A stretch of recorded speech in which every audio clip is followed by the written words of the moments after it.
bandeko ba bolingo lelo tokomanyola na maloba mauti onsango elamu lokola Santu Yohane akomi. Alléluia, alléluia. Mokonzi alobi elimo ya bosolo akosakola ngai bino mpe bokosakola ngai. Alléluia. Mokonzi azala na bino. Sango elamu lokola Santu Yohane akomi.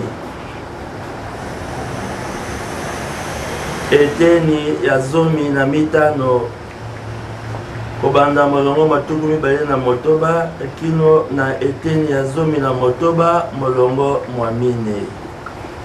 Yesu alobi na bayekoli baye oyo asengeli koya akoya. Elimo wa bosolo auti na tata na kotinda ye onkombo ya tata pe ye akosakola ngai. Bino pe bokosakola ngai zambi bozali na ngai uto ebandela. Nayebisi bino makambo maye mpo bozala na ntembe te. Nde babengani bino sinagoga. Kutu elaka ekoya bato bakoboma bino. Nde bakanisi te bakopesa Nzambe lokumu. Nde basali bino bongo zambi bayebi tata te bayebi pe ngai te. Nayebisi bino makambo mana ntina te. Soko elaka ya bango ekomi mpe bakosala bongo bokundola omotema te nalobaki na bino. Lokumu na yo Kristo. Alléluia, alléluia. L'Esprit de vérité rendra témoignage en ma faveur, dit le Seigneur.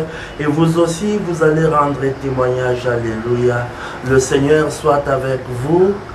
Évangile de Jésus-Christ selon Saint Jean. Au chapitre 15e, à partir du 26e verset jusqu'au chapitre 16e, 4e verset. En ce temps-là, Jésus disait à ses disciples: quand viendra le défenseur que je vous enverrai d'auprès du Père, lui, l'Esprit de vérité qui procède du Père, il rendra témoignage à ma faveur. Et vous aussi, vous allez rendre témoignage, car vous êtes avec moi depuis le commencement. Je vous parle ainsi pour que vous ne soyez pas scandalisés. On vous exclura des assemblées. Bien plus, l'heure vient où tous ceux qui vous tueront s'imagineront qu'ils rendent un culte à Dieu. Ils feront cela parce qu'ils n'ont connu ni le Père ni moi. Eh bien, voici pourquoi je vous dis cela. Quand l'heure sera venue, vous vous souviendrez que je vous l'avais dit. Acclamons la parole de Dieu. Louange à toi, Seigneur Jésus. Bandeko babolingo lelo Yesu Kristo akolakisa biso polele te esengeli elimo santu aya mpote alakisa ye na bato banso akotindela biso elimo santu nkombo ya tata bongo elimo santu nde akoyebisa biso mayeto sengeli koyeba akolakisa biso mayeto sengeli kosala mpe akosalisa biso makambo manso. Yango wana toyeba te tosengeli kozala ntango yinso na mposa ya elimo santu. Biso tokomitika o maboko ma Yesu Kristo, tokomibwaka o maboko ma ye, tokomibomba epai ya Yesu. Pamba te toyebi te ye oyo alingi biso atiki biso moko te. Alingi biso mpe akokoba kosalisa biso na elimo santu oyo akotondisa biso na mayele na ntina te toyeba kosakola nkombo ya Yesu. Totika te elimo santu afanda wakati ya biso, elimo santu oyo akosalisa biso mpo te tozala na nguya ya koyebisa bato banso te Yesu Kristo azali mokonzi. Okati ya mpasi ya nseye, okati ya makambo mayema kobangisa biso, tobwaka elikya te.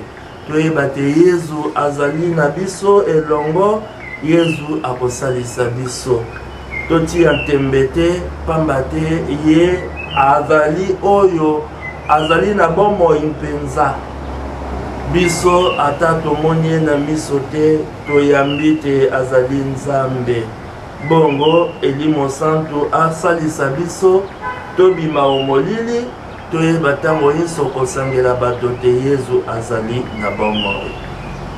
Mes frères, mes sœurs, c'est l'esprit de vérité qui rendra témoignage en faveur du Christ. Et nous, c'est à chaque instant que nous avons besoin du secours inlassable de l'Esprit Saint. Et nous demandons au Christ notre Seigneur de nous accorder cette certitude de la présence de l'Esprit Saint en nous. L'Esprit Saint, c'est cet avocat indispensable. Nos pauvres paroles d'hommes ne peuvent pas suffire à témoigner de notre Seigneur Jésus-Christ. Voilà pourquoi nous allons nous laisser habiter par l'Esprit Saint, l'Esprit qui vivifie, l'Esprit qui nous permettra de rendre témoignage. Au milieu des événements de notre monde, des événements qui nous font peur, nous devons nous laisser guider par l'Esprit Saint, l'Esprit de force, l'Esprit de réconfort, l'Esprit de consolation. Oui, nous n'avons jamais vu le Christ, nous ne l'avons jamais touché, mais nous savons qu'il est là et c'est tous les jours que nous le rencontrons dans sa parole, dans l'Eucharistie, parce que habité par l'Esprit Saint. Que l'Esprit Saint, qui est notre force, nous éclaire parce qu'il est lumière, afin que nous soyons toujours capables de rendre témoignage au Christ qui est la vérité de Dieu, qui est notre Seigneur et notre Dieu. Amen.